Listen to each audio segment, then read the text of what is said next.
Có mồi anh em ơi. Đụng má canh nãy giờ mới được nè trời. Ở dưới quê tôi gì không có chứ cá sông là nhiều rồi anh em.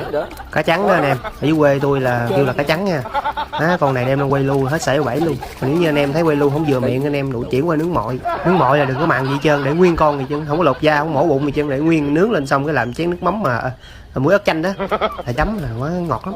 Cá này nhìn nãy giờ ở trên lưng nó đưa lên gai gai chứ cá mì dinh á.